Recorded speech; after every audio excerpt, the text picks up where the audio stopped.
주기도문을 하게 되면 예배가 끝났다. 이제 끝났구나라는 것을 아는 정도로 이 주기도문을 이해하고 넘어갈 때가 굉장히 많다. 많은 사람들이 그냥 예배를 마치는 기도문 정도로 주기도문을 이해하는 경향이 굉장히 많이 있어요.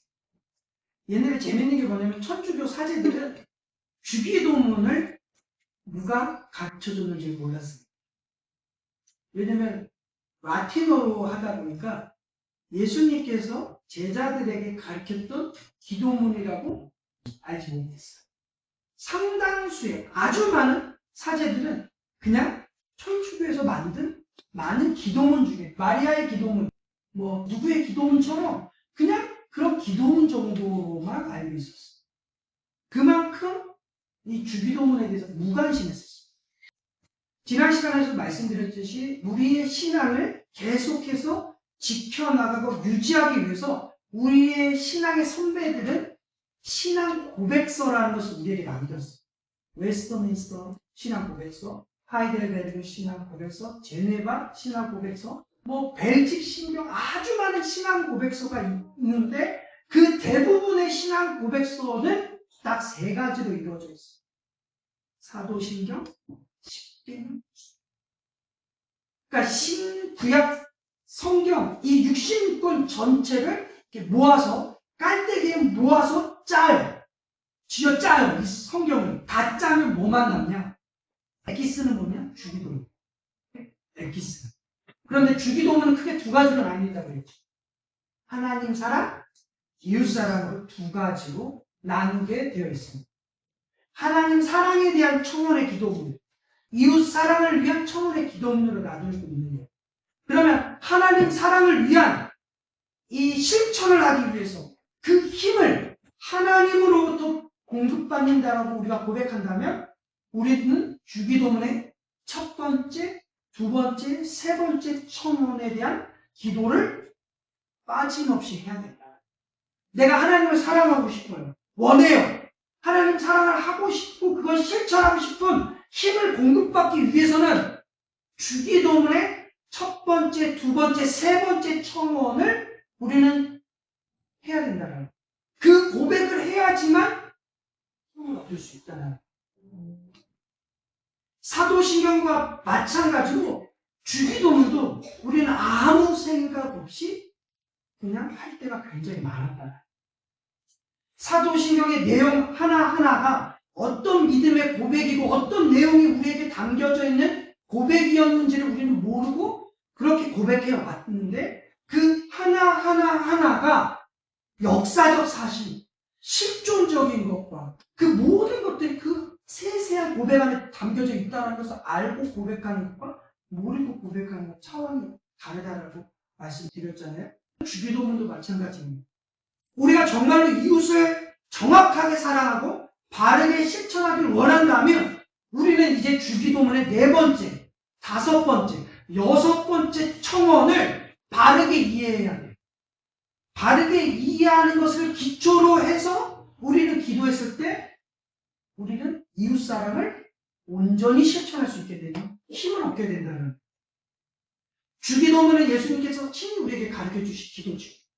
근데 주기도문을 지난 시간에 관상기도처럼 그냥 달달달달 암송하며 외우는 거, 주문처럼 외우는 거 어떤 기도다?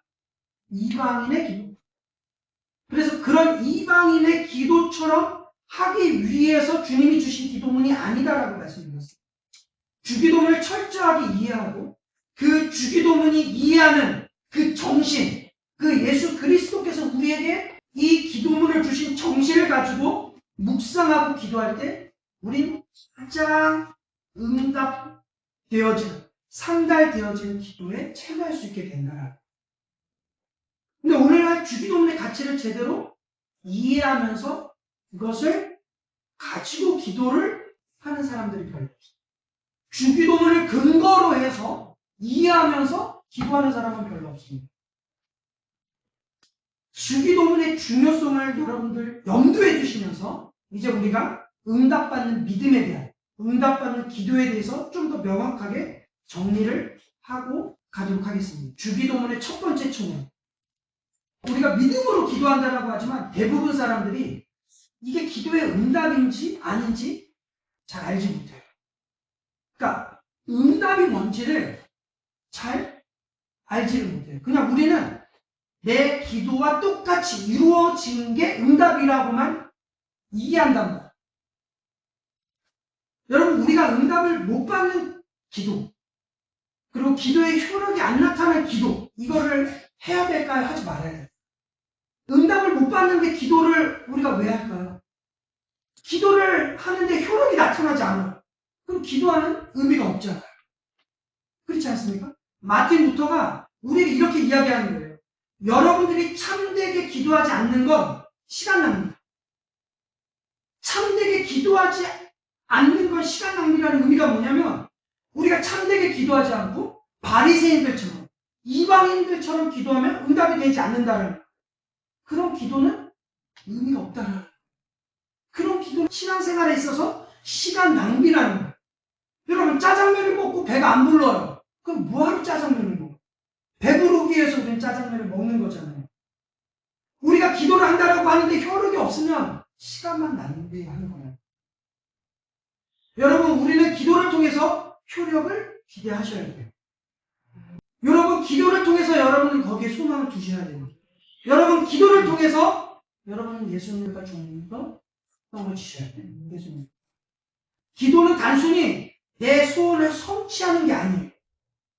우리는 기도를 함으로써 하나님과 가까워집니다. 자, 그럼 10계명은 이런 거죠. 우리가 어떻게 하나님을 사랑할까?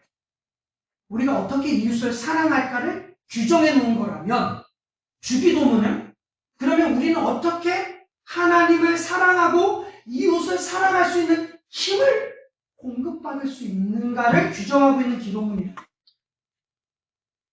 근데 우리는 지금까지 하나님을 사랑하고 이웃을 사랑하는 힘을 주기도문을 통해 공급받는다는 사실을 알지 못했다라는 문제죠. 그러니까 우리가 온전히 하나님을 사랑하고 온전히 이웃을 사랑하는데 실패하는 이유가 뭐냐? 주기도문을 근거로 해서 기도해서 그 힘을 공급받지 못했기 때문입니다. 우리는 사랑할 능력이 없다라는 거죠. 예수님께서 그렇게 말씀하시는 거예요. 그래, 너희들이 사랑할 수 없다는 것을 인정하냐? 너희들의 전적 무능력함을 인정하냐? 그러면 내가 가르쳐준 기도를 해라. 기도 외에는 이런 유의 능력이 나갈 방법이 없다라는 거예요. 근데 문제는 예수님께서 가르쳐준 기도를 한다라고 되는 게 아니에요. 그냥 이걸 주기도문을 딸딸딸 외운다고 되는 게 아니에요. 왜냐면 우리 주기도문 많이 했었잖아요. 우리 많이 주기도문을 해왔었단 말이에요. 믿음으로 주기도문을 고백할 때 된다라는 거예요. 그러면 우리에게 요구하시는 믿음의 수준이 어디냐? 믿음의 수준. 어느 정도 믿으면 될까요? 얼만큼 믿으면 될까요? 여러분. 마가복음 11장 24절에 그러므로 내가 너희에게 말하노니 무엇이든지 기도하고 구하는 것은 받은 줄로 믿으라. 그리하면 너희에게 그대로 되리라. 이게 주기도문의 정신이에요. 기도했으면 어떻게 믿으라고요? 믿은 줄로 믿으라는 거예요. 그러면 너희에게 그대로. 사람들이 이런 신학적, 성경적 배경을 염두에 두지 않고 기도하니까 기도의 응답이 안 되던데요? 라고 말을 하는 거예요. 그러면 기도의 응답이 안 되는 이유는 딱 세 가지. 첫 번째, 믿음으로 기도하지 않아서. 두 번째, 주기도문의 정신대로 기도하지 않아서. 마지막 세 번째, 내 정욕에 쓰려고 되기 때문에. 그래서 야고보서 1장 5절에서 7절에 너희 중에 누구든지 지혜가 부족하거든 모든 사람에게 후히 주시고 꾸짖지 아니하시는 하나님께 구하라. 그럼 어떻게 해요? 주시리. 주기도문의 정신이죠. 오직 믿음으로 구하. 이게 기도의 정신이에요. 믿음으로 구하. 조금도 의심하지 말라. 의심하는 자는 마치 바람에 밀려 요동하는 바닷물결 같으니 이런 사람은 무엇이든지 죽게 얻기를 생각하달달 마라. 이게 주기도문의 정신입니다. 야고보서의 말씀에 이 야고보서 1장 5절로 7절의 말씀을 칼빈은 이렇게 이야기합니다. 야고보는 믿음을 의심하지 말라는 말로 대체시킴으로써 믿음의 힘을 짠잘 표현하고 있습니다. 그러나 의심하는 믿음을 가지고 응답이 있을지 없을지 확신 없는 기도는 하나님께 아무것도 얻지 못합니다. 여러분, 이 기도가 응답이 될지 안 될지 확신 없는 기도는 이미 얻을 수 없다는 이게 주기도문의 정신입니다. 우리들의 기도가 바리새인들과 다른, 우리들의 기도가 이방인들과 다른 것은 우리의 기도가 전적으로 하나님께만 소망을 둡니다. 전능하신 그 하나님이 우리의 아버지 되심을 믿는 그 믿음에서 시작하는 그 기도를 했을 때 확실한 응답과 열매는 보장된다. 마가복음에서 언급한 것처럼 우리가 구한 것을 받은 줄로 알아야 됩니다. 그런데 우리가 구하여도 받지 못하는 건 정욕대로 쓰려고 구하기 때문입니다. 이 얘기는 무슨 얘기냐? 하나님 사랑, 이웃 사랑, 이것에서 벗어난 것을 구했다라는 이 정신, 이 율법의 정신에서 벗어난 걸 구했다라는 거죠. 근데 우리는 지금까지 우리가 하나님 사랑, 이웃 사랑의 이 율법도 모르고 주기도문도 모르고 십계명도 모르고 그냥 기도를 막무가내로 해왔단 말이에요. 막무가내로. 이게 우리의 문제인 거예요. 이런 차원에서 여러분 우리가 기도할 때 먼저 점검해야 되는 나에게 이런 확고한 믿음이 있는 하나님이 나의 아버지 되심, 그리고 그 아버지께 내가 구하면 받은 줄로 아는 그 믿음, 그 믿음을 전제로 나는 기도하며 신앙생활을 해왔는가를 먼저 점검해야 된다는 거예요. 만약 여러분들 기도를 시작할 때 하나님에 대한 이 신실하심과 전능하심에 대한 믿음이나 소망, 이거보다 염려, 근심, 의심, 두려움 이런 걸로 시작했다면 힘있게 뻗어나가는 기도를 할 수 없다는 거예요. 사도 바울은 빌립보서 4장 6절로 7절에 올바른 기도에 대해서 이렇게 말씀합니다. 아무것도 염려하지 말고, 저희가 찬양했던 그 가사죠. 아무것도 염려하지 말고 다만 모든 일에 기도와 간구로 너희 구할 것을 어떻게 해요? 감사함으로 하나님께 아뢰라는 거예요. 그리하면 모든 지각 위에 뛰어나신 그 하나님의 평강이 그리스도 예수 안에서 우리의 마음과 생각을 지키시리라. 그렇게 말씀하셔요. 우리 안에 불안과 의심과 두려움, 이게 우리는 평생 동안 없어야 된다, 이 얘기를 하는 게 아니에요. 오늘 불안과 두려움과 이 염려가 우리에게 분명히 있을 거예요. 그런데 우리가 가장 심각한 문제는 때로는 이 불안과 때로는 이 두려움과 때로는 이 염려가 기도를 막는 원인이 되기도 한다. 그렇기 때문에 이 말씀을 우리가 기억하면서 아무것도 염려하지 말아라. 이 말은 그래, 우리 안에 염려라는 건 나쁜 거야가 아니라 그런 불안과 염려와 두려움을 가지고 있을 때 오히려 우리는 더 그리스도께 간절히 구해라라는 말씀이에요. 그래서 칼빈은 자신의 불안한 마음이 느껴질 때 비로소 성도들은 하나님과 가까워진다라고 해요. 비로소 하나님께 더 온전한 기도를 할 수 있다라고 이야기합니다.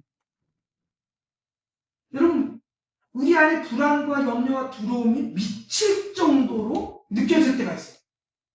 이건 도저히 내 한계를 넘어설 때가 있잖아요.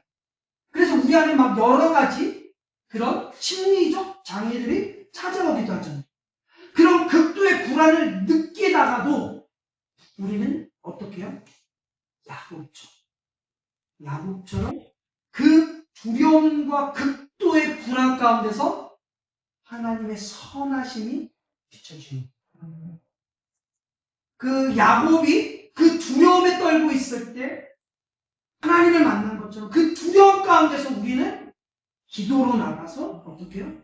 하나님과 가까워짐을 통해 하나님의 그 선하심이 비춰져서 마침내 믿음으로 인해서 이 불안이 어떻게 해요?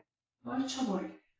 네. 그 자리를 기쁨으로 감사함으로 일어나는 그리고 거기에 제단을 쌓는 그런 일들을 우리는 경험해야 됩니다. 여러분들이 정말 기대해야 될 것은 불안과 염려와 두려움에서 시작된 우리의 기도가 끝날 때는 감사와 찬송과 영광으로 끝나야 된다는 사실.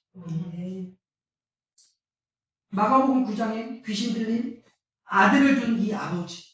이 아버지가 예수님과 대화를 나누죠. 무엇을 하실 수 있거든 우리를 불쌍히 여기서 도와주소서라고 이야기합니다. 왜 이런 이야기를 했냐? 예수님의 제자들이 먼저 그 귀신을 쫓으려고 기도를 했단 말이에요. 했는데 아무 일도 일어나지 않아요. 그러니까 아무 일도 일어나지 않는 그 상황에서 그 제자의 스승이라는 분이 온 거예요. 그러니까 무슨 기대감이 있었겠어요, 이 아버지에게. 그 수많은 제자들도 아무것도 못하고 있는데 그 스승이 뭐 할 수 있겠어? 아무 기대감 없이 이야기를 하는 거예요. 무엇을 하실 수 있거든 우리를 좀 도와주세요. 이 기대감이 없는 그 이야기를 하고 있는 거예요. 근데 예수님께서 할 수 있거든이 무슨 말이냐. 믿는 자에게 능치 못할 일이 없는 거예요. 우리의 문제가 뭐냐면 우리의 기도의 상당수가 이거예요. 하나님 할 수 있거든. 좀 내 문제 좀 도와주세요. 하나님 할 수 있거든. 이 정도라는 거죠. 우리가 정말 염두에 둬야 될 건 할 수 있거든이 우리의 기도에 방해가 된다는 거예요.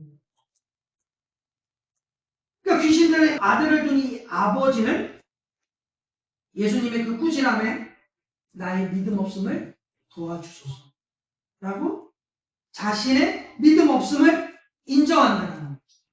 그렇다면 우리는 우리의 믿음 없음을 인정하며 하나님께 도움을 구해야 됩니다. 아멘. 그리고 우리는 계속해서 그 기도를 통해서 주님의 은혜를 갈구해야 됩니다.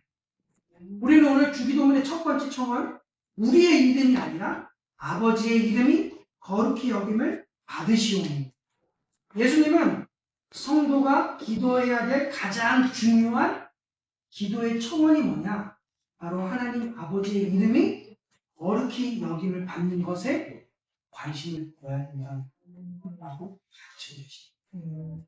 여러분, 이 아버지의 이름이 거룩히 여김을 받으시오며 이 말씀이 십계명의 무엇과 짝을 이루고 있습니까?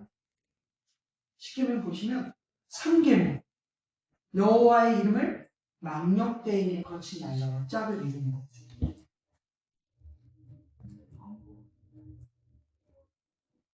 하나님의 이름이 거룩히 여김을 받으시오. 하나님 여호와의 이름이 망령되게 부르지 않으시니. 이 기도의 제목이 오늘날 성도들에게는 별로 중요한 기도의 제목이 아니라요. 근데 예수님은 우리에게 말씀합니다. 이게 가장 우선되는 기도의 제목이다. 그러니까 우리 마음 안에 가득해야 되는 게 뭐냐? 하나님 아버지의 이름에 거룩하심. 하나님 아버지의 이름의 영광. 이게 우리 마음에 가득 있어야 된다. 우리가 이 시대를 바라보면서 아버지의 이름이 거룩히 여김을 받지 않고 하나님의 이름이 모욕을 당하고 있는 이 시대를 보시길 바랍니다. 여러분 기억나십니까? 우리나라 트랜스젠더 아주 옛날 사람이죠. 하리수. 이 하리수 씨를 성전환 수술을 해주신 분이 우리나라 한국 의사분이세요. 동아대병원의 김석권 교수라는 분이. 근데 이분은 기독교인입니다. 기자가 이분에게 물었습니다. 기독교인으로서 성전환 수술은 신의 영역에 도전하는 거 아닙니까? 라고 물었어요. 이 사람이 기독교인인 걸 알고 기자가 물었어요. 이 김석권 교수라는 분이 이렇게 이야기했습니다. 신이 창조한 걸 손대는 건 교리적으로 어긋나는 게 맞습니다. 그러나 저는 신의 실수를 바로잡고 있습니다. 신이 실수한 걸 나는 고쳐주는 사람이라고 이야기합니다. 기독교인이에요. 그러면 신 위에 이 사람은 신이겠죠. 신 위에 신을 우리는 뭐라고 부릅니까? 귀신이다. 이런 귀신 같은 인간들이 세상을 이 모양을 만들고, 우리 이런 걸 보면서 하나님 아버지의 이름이 거룩히 여김을 받지 못하는 것을 분노해요. 이 시대를 바라보면서 그냥 그렇네 넘어가서는 안 되네. 그런데 여러분, 지금은 충격이지만 이런 귀신 같은 인간들의 이야기를 두세 번만 듣잖아요? 그럼 어떻게 됩니까? 그냥 그런가 보다 하고 우리는 이제 넘깁니다. 그러니까 세상을 그냥 그런가 보다, 별로 충격도 받지 않고 별로 분노도 하지 않고 그냥 그런가 보네. 이게 보통 수준의 사회로 우리는 인식하게 되는 거죠. 그러니까 이런 것에 우리가 익숙하지 않으려면 어떻게 해야 됩니까? 비진리와 계속해서 싸워가요.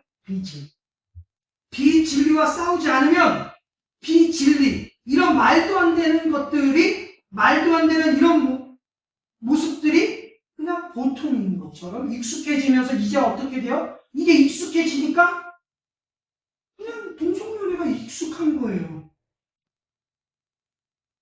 이제는 이 남자와 여자만 있는 성이 아니라 가운데에 성이 있는 거예요. ሞ랄한 세상이 있는 거예요. 그냥 그런가 보다. 여기에 동성연애를 하면서 지나가는 모습을 보면서 이제 그냥 그런가 보다가 되는 세상이 되는 거예요. 여러분, 안 그럴 것 같아요? 이건 우리 모든 생활에 다 포함이 되는 거예요. 어떤 하나의 문제에 대해서, 비진리와 어떤 문제에 대해서 우리가 그냥 그렇게 넘어가기 시작하면 그게 이제는 노멀한 세상 가운데서 살아갈 수밖에 없어요. 오늘날 그리스도인들이 아버지의 이름이 거룩히 여겨지는 것에 대해서 왜 관심이 없어요? 왜 그리스도인들조차 하나님 아버지의 이름이 거룩히 여겨지는 것에 관심이 없을까요? 내 코가 석자라서. 이겁니다. 내 코가 석자라서. 아버지의 이름 이거 아니고도 내 삶에 문제를 구할 게 너무 많아. 근데 여러분, 우리가 아버지의 이름이 거룩히 여김을 받으시는 것, 이걸 빼놓고 기도하는 건 이방인의 기도라고 주님은 말씀하고 있습니다. 이방인의 기도의 특징이 뭡니까? 무엇을 먹을까, 무엇을 마실까, 무엇을 입을까 염려하고 구하는 게 이방인의 기도라는 거예요. 이방인들은 아버지의 영광, 아버지의 이름의 거룩함, 이거에 대한 관심이 없어요. 우리도 그렇지 않습니까? 우리가 기도하면서 이것이 아버지께 영광이 되는지 안 되는지를 먼저 염두에 두고 기도하기보다는 일단 구하죠. 우리도 그렇습니다. 이게 성취되면 하나님 아버지의 이름이 영광이 훼손될지 안 될지 이런 건 중요하지 않아요. 먼저 성취가 중요해요. 구하는 게 중요해요. 이게 문제야.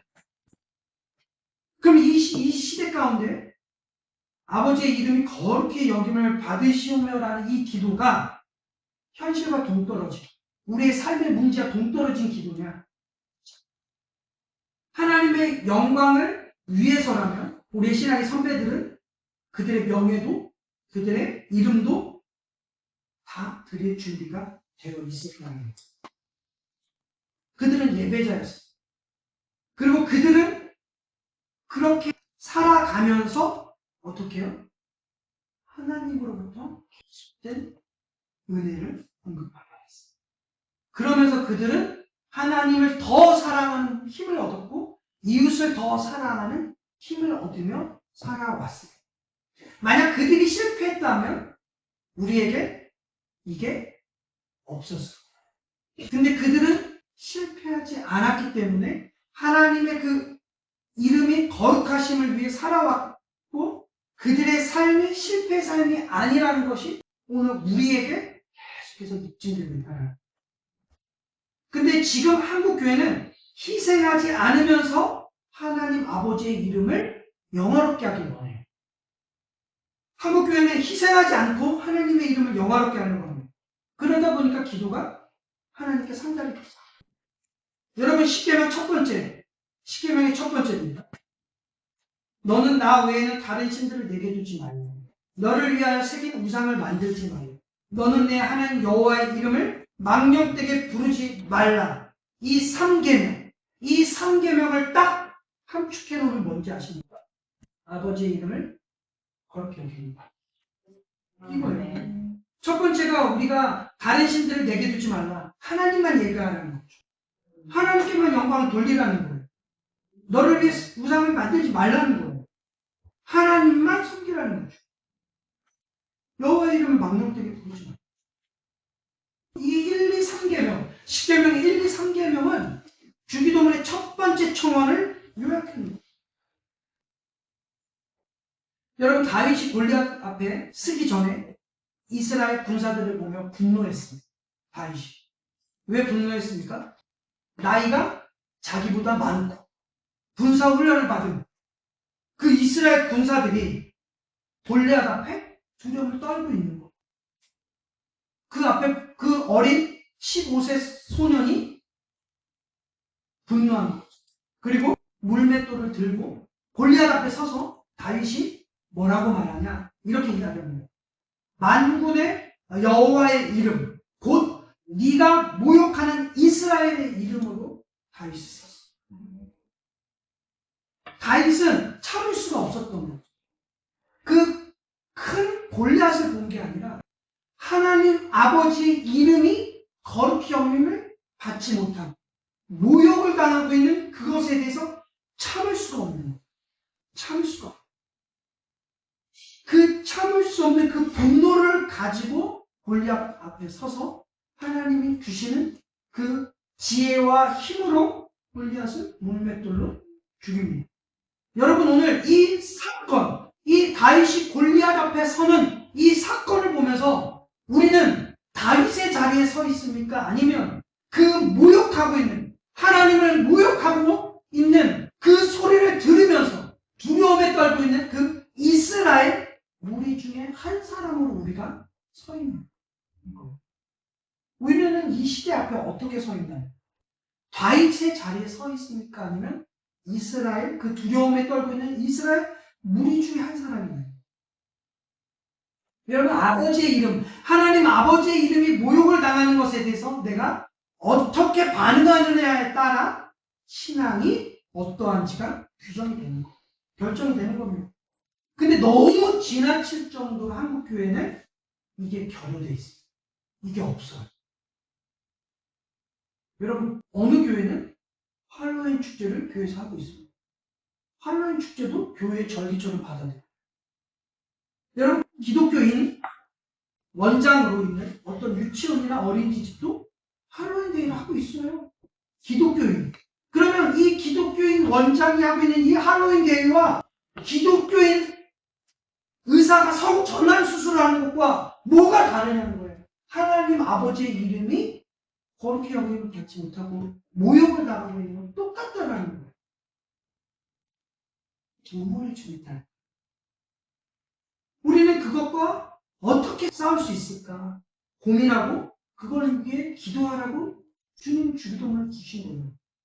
그리고 사도 바울은 이걸 이렇게 표현하고 있어요. 고린도전서 10장 31절에 그런즉 너희가 먹든지 마시든지 무엇을 하든지 다 하나님의 영광. 우리가 하나님 아버지의 이름을 거룩히 여긴다는 건 우리의 모든 삶을 포괄하고 있는 거예요. 먹든지 마시든지 무엇을 하든지. 이게 주기도문이 녹아있는 말씀이라는 거예요. 사도 야고보는 이걸 부정어법으로, 그래서 야고보서 4장 3절, 구하여도 받지 못하면 정욕에 쓰려고 잘못 구하기 때문이다. 이렇게 야고보는 부정어법으로 이걸 말씀합니다. 똑같은 말씀이에요. 뭐냐? 구하여도 받지 못하는 건 정욕에 쓰려고 하기 때문이다. 이걸 바꿔 말하면 너희가 하나님 사랑, 이웃 사랑, 하나님의 영광을 위해 구하지 않기 때문에 못 받는 거야. 이 말이다. 우리의 기도가 상달되지 않는 이유는 우리의 기도가 아버지의 이름이 거룩히 여김을 받는데 1도 관심 없이 기도하고 있기 때문에 기도가 응답되지 않는다. 그렇다면 우리는 이제 이 가르침을 통해서 우리가 해야 될 기도의 가장 큰 바운더리는 어디 안에 있어야 된다? 하나님 아버지의 이름이 거룩히 여김을 받는 것. 이 안에서 우리는 기도해야 돼. 이 안에서. 이게 가장 큰 바운더리입니다. 여기를 벗어나면 하나님께 상달되는 기도가 이 바운더리 안에서 이제 우리는 점점 작은 청원들을 계속해서 해나가게 될 것입니다.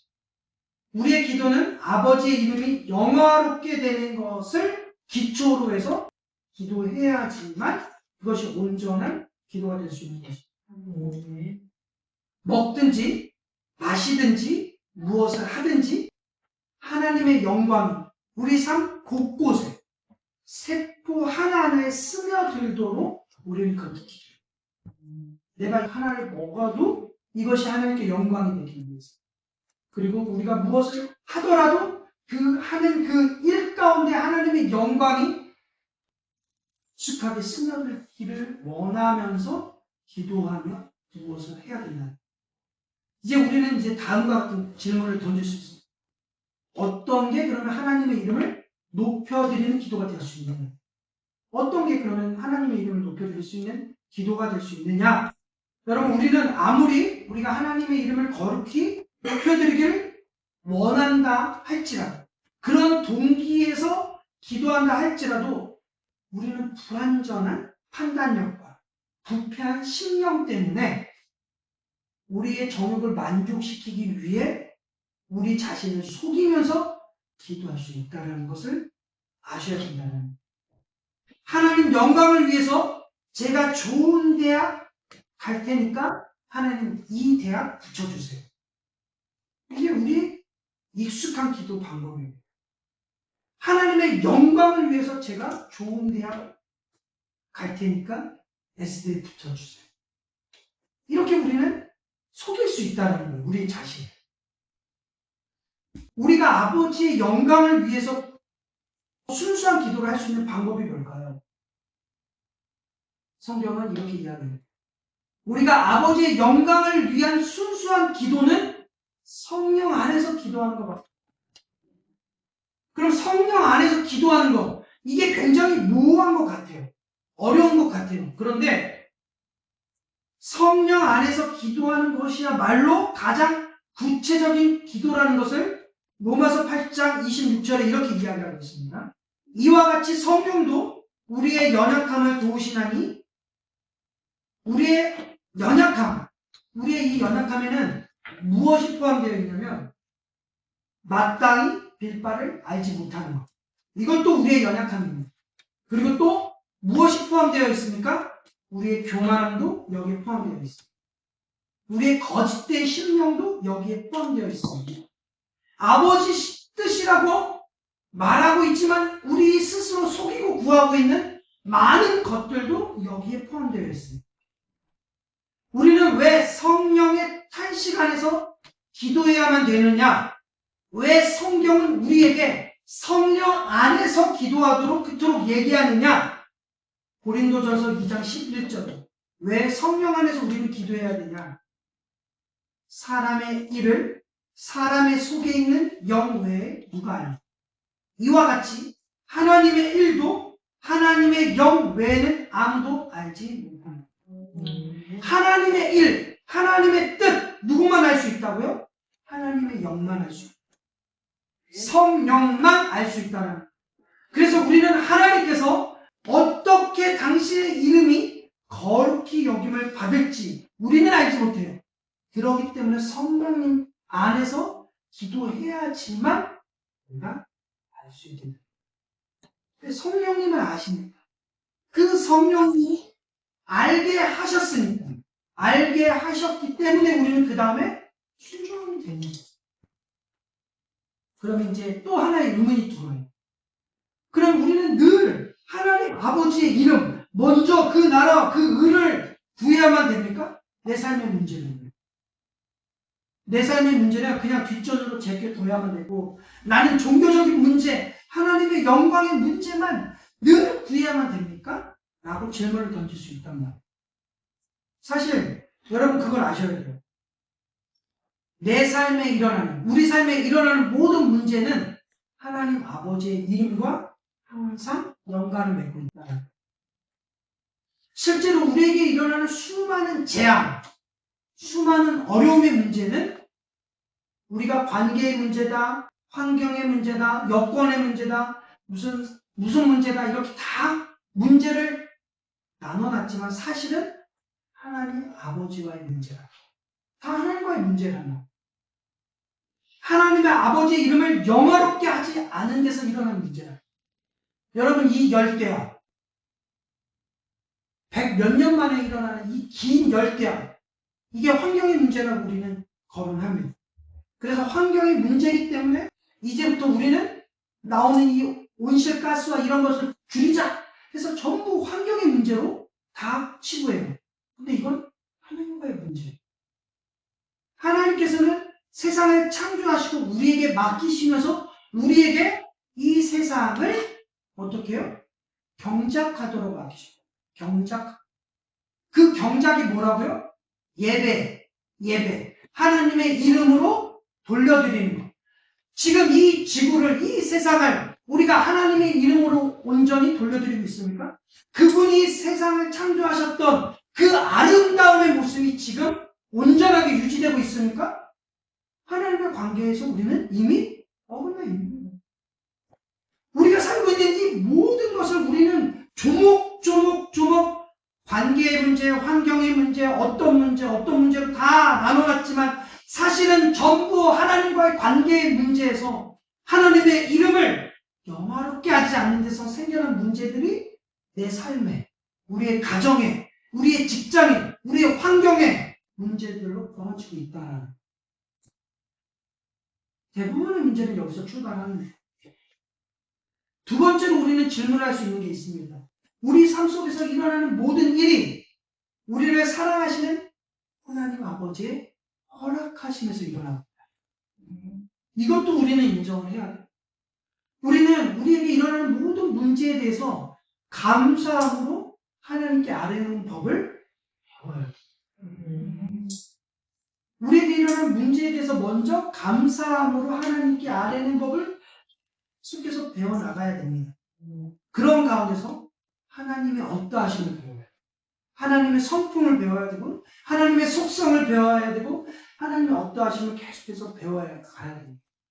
그리고 그런 가운데서 하나님이 나에게 주신 이 지경을 넓혀가도록 주신 그 축복이라는 이 관점으로 이것을 알아가야만 된다. 그냥 왜 하나님 나에게 이런 어려움을 주셨지 해서 불평과 어려움으로 이 문제를 그냥 없애달라는 것에 초점을 맞추는 게 아니라는 것. 하나님이 허락하셨다는 것. 하나님이 이걸 이끄셨다는 것. 그렇다고 한다면 이 안에서 우리는 감사함으로 하나님께 아뢰. 또 이것을 통해서 내 믿음의 지경과 내 삶의 지경을 넓혀가는 축복이라는 이 관점을 우리는 가져야 합니다. 이런 것. 우리에게 주어진 이 환경 때문에 그 땅을 악평하는 10명의 정탐, 그 정탐꾼의 관점을 우리는 멈추고 그 땅을 악평하는 일을 우린 점점점 줄여나가는 법을 배워가야 합니다. 그 가운데서 하나님의 선하신 뜻을 찾아야 됩니다. 예를 들어서 어떤 평범한 그리스도인이 직장에 취직했어요. 직장에 취직했는데 나를 괴롭히는 직장 상사가 있는 거예요. 동료가 있는 거예요. 그럼 보통 어떻게 기도합니까?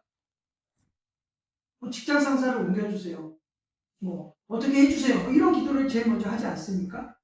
근데 그 인간이 변화가 없어요. 더 괴롭혀요. 더 나갈 생각도 없이 승진해요, 그 사람은. 그럼 어떡합니까? 직장을 옮겨야죠. 직장을 옮겼습니다. 그래서 새로운 직장에 갔어요. 그래서 이제 이 직장에서 조금씩 적응할 때쯤 붕어빵 같은 인간이 또 나오죠. 또 나오고 붕어빵 같은 인간이 또 기다리고 있는 거예요. 그러면 또 저를 힘들게 하는 인간이 있습니다. 하나님 어떻게 나에게 이런 고난을 주십니까? 내가 직장까지 옮겼는데 이게 반복이 되고 반복이 된단 말이에요. 그렇지 않습니까? 근데 우리는 이 반복된 문제들 가운데서 눈치채지 못하는 게 하나 있다는 거예요. 이걸 통해서 하나님을 가까이 하는 법을 배우도록 허락하셨다. 이걸 통해서 하나님의 뜻을 배우도록 하셨다라는 거죠. 이걸 통해서 내가 하나님 앞에 지금 어떤 상태인지, 그 사람이 아니라 내가 어떤 상태인지를 되돌아보게끔 주셨는데 이걸 우리는 놓치겠지. 여러분, 우리가 이 땅에서 고통당하고 근심하고 어려움을 당하는 걸 하나님이 원하실까요? 하나님의 뜻이 아닙니다. 하나님의 뜻이 아님에도 불구하고 우리 삶 속에서 끊임없이 고난과 어려움과 근심과 역경을 주실 수밖에 없는 이유는 이걸 통해서 하나님과 가까워지고 이걸 통해서 하나님의 뜻을 배우고 이걸 통해서 내가 어떤 상태인지를 돌아보게끔 눈치채라는 거죠. 그래서 너무 어려운 문제로 고민하고 있을 때 우리는 그 문제를 해결해 달라는 기도보다는 그 문제 가운데 하나님께서 어떻게 영광 받기를 원하시는지 질문하는 게 더 빠른 답을 찾는 방법이야. 그 문제를 통해서 내가 어떻게 하나님께 헌신할까를 고민하는 것.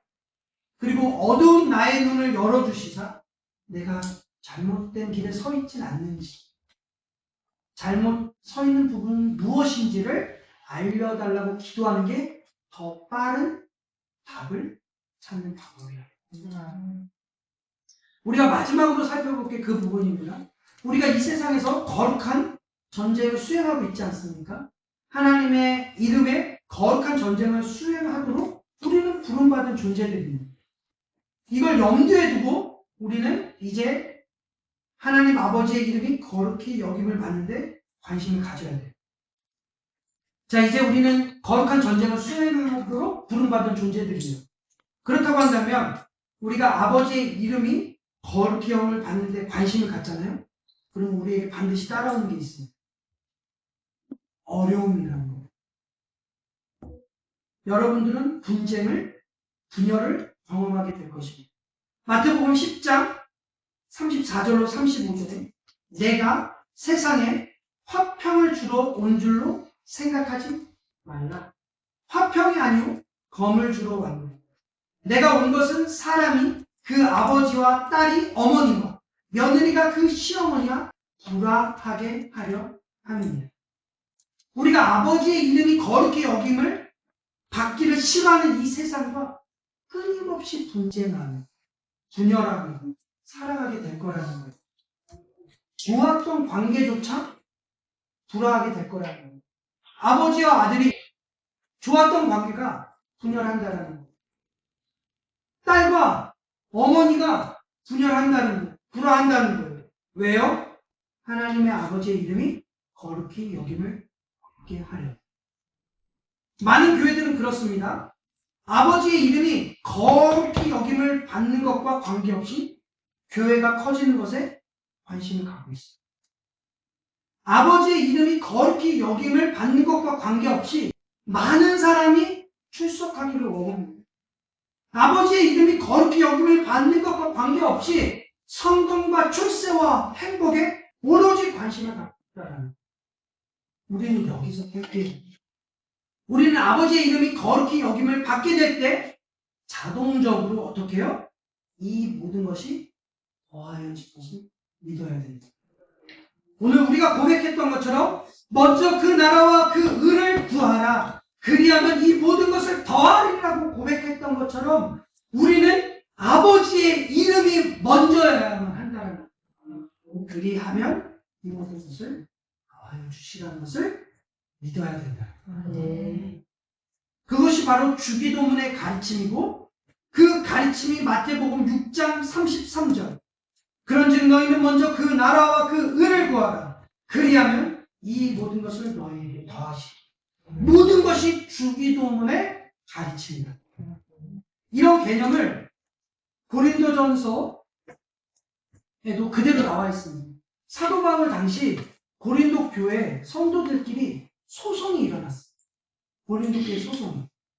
고린도전서 6장에 보면 성도와 성도 간의 소송이 일어났습니다.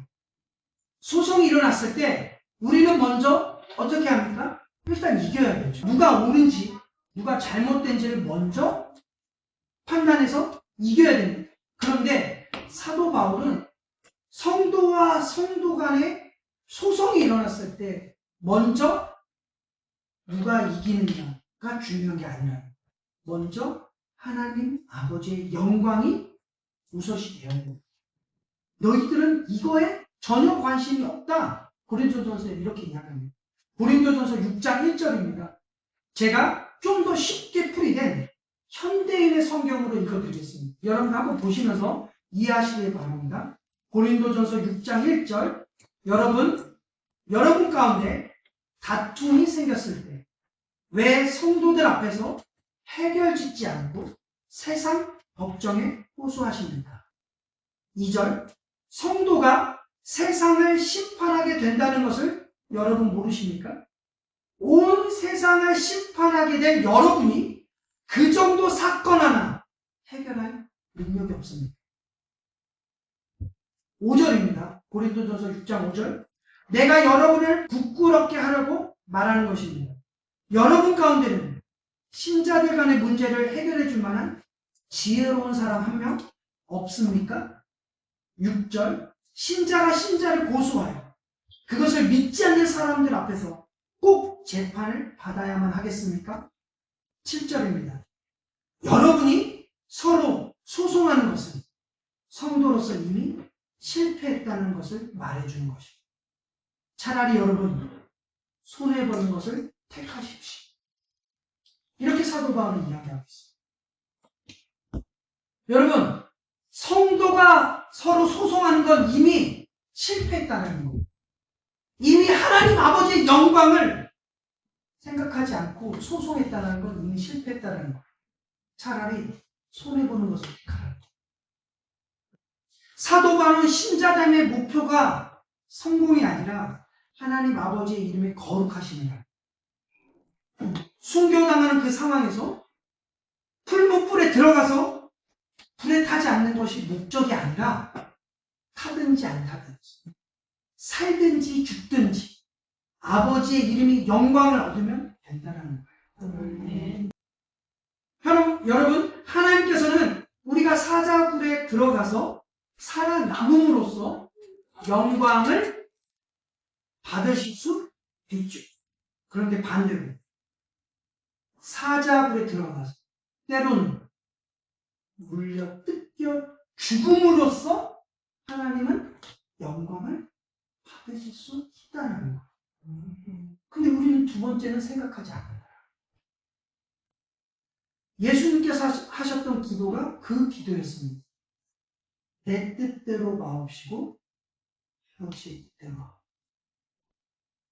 우리의 뜻은 살아남아야 되는 거. 우리의 뜻은 십자가에 죽지 마셔야 되는 거. 그런데 때로는 십자가에 못 박혀 그분께서 죽으셔야지만 하나님 아버지께서 영광을 받으십니다.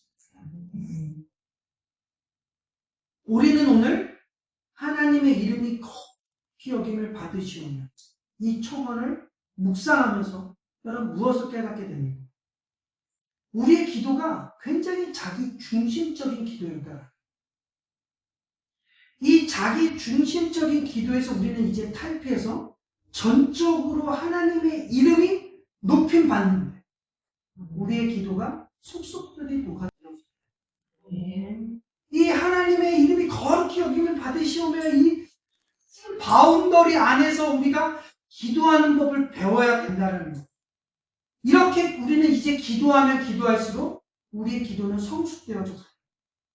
그리고 기도하면 기도할수록 여러분의 신학적 성숙은 더 풍성해지고 성경적으로 여러분은 더 풍성해지고 그 주님께서 우리에게 가르쳐 주시던 이 주기도문의 기도에 온전함에 이르게 됩니다. 하나님께서 우리에게 요구하시는 기도는 딱 한마디로 요약됩니다. 하나님 아버지의 영광을 위한 기도다. 우리들이 여기에 초점을 맞추며 기도한다면 우리가 구하는 것은 반드시 응답될 것을 믿으시길 바랍니다. 네.